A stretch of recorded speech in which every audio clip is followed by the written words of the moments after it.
മുസ്ലിം ലീഗിനെ തകർക്കലല്ലേ ആവശ്യം? ഒരു പാർട്ടിനെ തകർക്കാൻ, ഒരു മുന്നണിയെ തകർക്കാൻ, 10 വോട്ട് കിട്ടാൻ എന്തും ചെയ്യാന്നാണോ?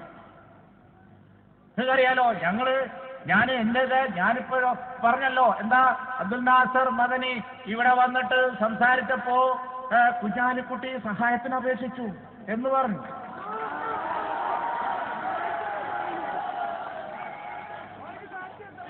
എല്ലാരും ക്യൂ ചെയ്യുന്നുണ്ടെന്നാ പറഞ്ഞത് സഹായത്തിന്. ഉമ്മൻചാണ്ടി ക്യൂ നിൽക്കുകയായിരുന്നു, ഞാൻ ക്യൂ നിൽക്കുകയായിരുന്നു, എല്ലാവരും അദ്ദേഹത്തിന്റെ മുമ്പിൽ ക്യൂ നിൽക്കുകയായിരുന്നു. പാണക്കാട് തങ്ങളുടെ അനുയായികളായി വളർന്ന ഞങ്ങള് അങ്ങനെ ചെന്ന് ക്യൂ നിന്നവരെ കൂട്ടത്തിലൊന്നും കാണൂല. മദനി സാഹിബേ, അങ്ങനെ ഒന്നും നിങ്ങൾ പറയരുത്, അങ്ങനൊന്നും പറയരുത്. അത് അഹങ്കാരമാണ്. അങ്ങനെ അഹങ്കാരം പ്രകടിപ്പിക്കരുത്. വലിയ അഹങ്കാരങ്ങൾ പാടില്ല മനുഷ്യന്. മനുഷ്യന്റെ ജീവിതം എന്ന് പറഞ്ഞാൽ എന്താ? കുറച്ചു കാലത്തേക്കല്ലേ ഉള്ളൂ. എല്ലാവരും ഇന്നെ കാണാൻ വേണ്ടി വന്ന് ക്യൂ നിൽക്കുകയായിരുന്നു എന്ന് പ്രസംഗിച്ചപ്പോ ഇടതുപക്ഷത്തിന്റെ സ്റ്റേജിൽ കുറെ ആളിരുന്ന് ചിരിക്കണു കണ്ടു,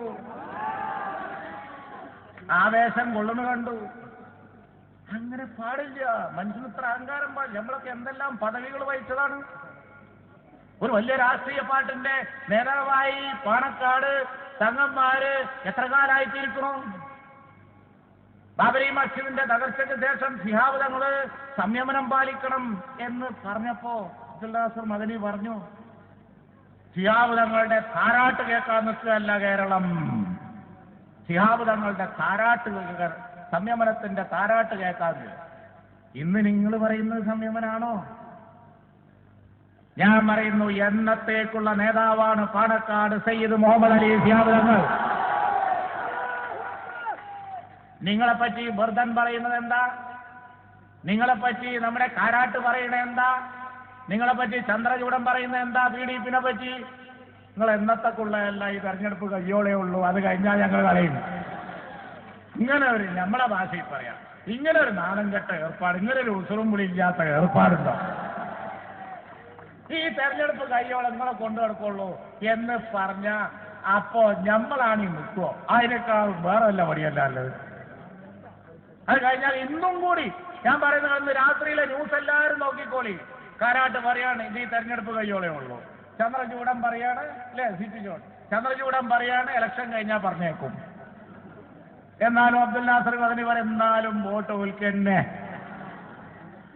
ഇങ്ങനത്തെ നേതാക്കന്മാരാണോ നിങ്ങൾക്ക് വേണ്ടത്?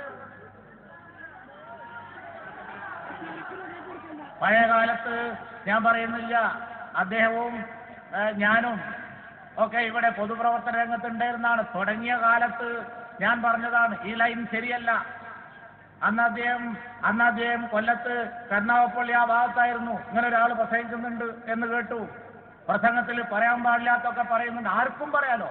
നിങ്ങൾ ഈ കുറ്റിപ്പുറം അങ്ങാടിയിൽ നിന്നിട്ട് പറയാൻ പാടില്ലാത്തത് ഒന്ന് പറഞ്ഞു നോക്കി. അവിടെ വെള്ളം ഉണ്ടാകും. പറയാൻ പാടില്ലാത്ത ഒന്ന് പറഞ്ഞു നോക്കി, പറയാൻ പാടില്ല. 4 ആള് കേൾക്കാൻ കൂടുമല്ലോ. ആ കാലത്ത് ഞാനിപ്പോ അത് ഇവിടെ പ്രതിപാദിക്കുന്നില്ല. ആ കാലത്ത് അദ്ദേഹം പറഞ്ഞത് ഇതിലുണ്ട്. ഇതിപ്പോ അദ്ദേഹം കേട്ട ഓർമ്മട്ട് പോകും. ഇടതുപക്ഷം കൊണ്ടു നടക്കുന്ന മാറിയ അബ്ദുൽ നാസർ മദനി ഉണ്ടല്ലോ, മാറാത്ത അബ്ദുൽ നാസറി പറഞ്ഞത് ഈ കാസറ്റിലുണ്ട്. ഇത് പറഞ്ഞ അദ്ദേഹം ഒതുങ്ങിട്ട് വീഴും. ഞാനത് പറയുന്നില്ല, കാരണം കമ്മ്യൂണൽ ഡിവൈഡ് ഉണ്ടാക്കും. നിങ്ങൾ ആരെ കയ്യിലെങ്കിലും ഈ കാസറ്റ് ഉണ്ടെങ്കിൽ പുറത്തെടുക്കരുത് എന്നാണ് എൻ്റെ അഭിപ്രായം. കാരണം എന്താ വെച്ചാൽ RSS ഏതെങ്കിലും ഒരു വില്ലേജിൽ ഇല്ലെങ്കിൽ ഇതൊന്ന് കൊണ്ടുപോയി വെച്ചു കൊടുത്താൽ മതി. അപ്പൊ അവിടെ ഒരു യൂണിറ്റ് ഉണ്ടാവും. ഓരോ 10 കൊല്ലം പണിയെടുത്ത RSS എവിടെയെങ്കിലും ഉണ്ടാക്കാൻ പറ്റിയില്ലെങ്കിൽ ഇതൊന്ന് വെച്ചു കൊടുത്താൽ മതി, അവിടെ RSS ഉണ്ടാവും. അപ്പോ ഇതാണോ ഈ രാജ്യത്തെ ആളുകൾക്ക് വേണ്ടത്? ഒരു തെരഞ്ഞെടുപ്പിൽ ജയിക്കാൻ ശ്രീ പിണറായി വിജയൻ CPM ഇവരെ കൂട്ടാൻ പോകുന്നുണ്ടോ?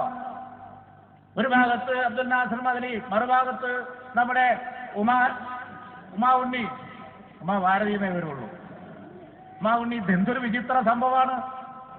എന്നിട്ട് CPI-നോട് പോകാൻ പറയാ, RSPയോട് പോകാൻ പറയാ, ജനതാദളിനോട് പോകാൻ പറയാ, എല്ലാവരോടും പോകാൻ പറയാ. ചിലരൊക്കെ പോയി പോവാത്തോലും നമ്മളൊപ്പാണ്, കരുതിക്കോളി, പോവാനത്തോലും നമ്മളെ കൂടെയാണ്. മാനും മര്യാദയും അതുപോലെ തന്നെ അഭിമാനം അതുപോലെ തന്നെ അന്തസ്സൊക്കെ ഓൽക്കുണ്ടാവില്ല. എന്തെങ്കിലും ഓല വോട്ട് കുറി നമുക്കായിരിക്കും, യാതൊരു സംശയവും ആർക്കും വേണ്ട.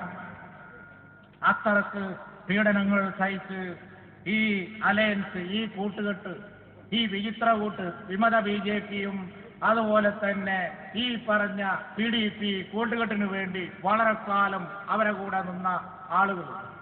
ഞാൻ പറഞ്ഞല്ലോ, ഞാൻ സഹായത്തിന് ചെന്ന് കൂട്ടുന്നു.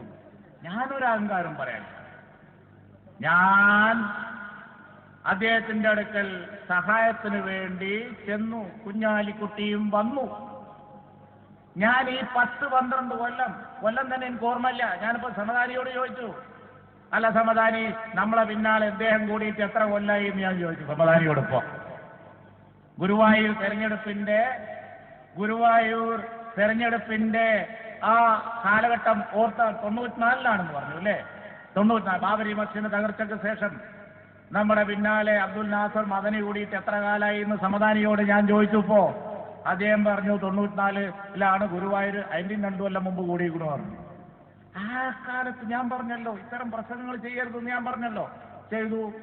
അന്ന് പറ്റിപ്പോയി. അദ്ദേഹത്തിന് കുറെ അനുഭവങ്ങളുണ്ടായി. ആ അനുഭവങ്ങൾ കഴിഞ്ഞ് വളരെയധികം പ്രയാസങ്ങളും പ്രശ്നങ്ങളും ഒക്കെ ഉണ്ടായി. അത് കഴിഞ്ഞതിന് ശേഷം അദ്ദേഹം ജയിലിൽ പോയപ്പോൾ ഞാൻ ഒരു കാര്യം അന്തസ്സായിട്ട് പറയട്ടെ, മാനുഷിക പരിഗണന വെച്ച് അദ്ദേഹത്തിന്റെ കേസിനെ കുറിച്ചൊന്നും പറയുന്നില്ല. അത് അച്യുതാനന്ദൻ പറഞ്ഞോട്ടെ. അച്യുതാനന്ദനും അതുപോലെ തന്നെ അവരുടെ CPM-ന്റെ നേതാക്കന്മാരും LDF-ന്റെ നേതാക്കന്മാരും തന്നെ എല്ലാം കൂടി ഇപ്പോ എന്താ പറയാ, വലിയ പുലിവാല, നായർ പിടിച്ച പുലിവാലുമാരി ഇതെവിടെ കൊണ്ട് ഇറക്കി വെക്കുന്ന അറിയാതെ ബുദ്ധിമുട്ടാണ്. അതിന്റെ ഇടയ്ക്ക് ഞാൻ കയറുന്നില്ല, അതവർ പറയട്ടെ. പക്ഷെ ഞാൻ പറയുന്നത് വേറൊരു സംഗതിയാണ്. ഇവിടെ അദ്ദേഹം പ്രസംഗിച്ചപ്പോ പറഞ്ഞു സഹായത്തിന് അഭ്യർത്ഥിച്ചു ഞങ്ങളൊക്കെ. ഞാൻ പറയട്ടെ, അദ്ദേഹം സഹായത്തിന് അഭ്യർത്ഥിച്ചിട്ടില്ലേ? അദ്ദേഹം വേണ്ട പോലെ സഹായത്തിന് അഭ്യർത്ഥിച്ചിട്ടുണ്ട്. എന്റെ അടുത്ത് അദ്ദേഹത്തിന്റെ ഒരു കെട്ട് കത്തുണ്ട്. ഇതെല്ലാം ഞാൻ കാണിക്കാൻ നിർവാഹമില്ല. ഇത് അദ്ദേഹത്തിന്റെ ലെറ്റർ പേഡാണ്. അതിൽ അദ്ദേഹം എഴുതിയിരിക്കുന്നത് ഞാൻ പറയാം.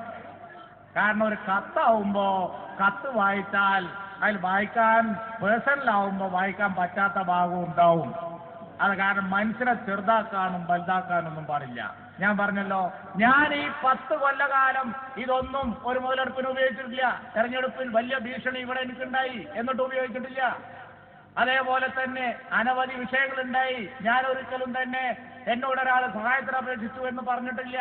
പക്ഷെ ഞാൻ സഹായത്തിന് അപേക്ഷിച്ചു എന്നുള്ളത് ഒരു പബ്ലിക്കിൽ വെച്ച് ടെലിവിഷനിലൊക്കെ കാണേ 4 ആളോട് അദ്ദേഹം പറഞ്ഞ എനിക്കും പറയാതെക്കാൻ പറ്റുമോ?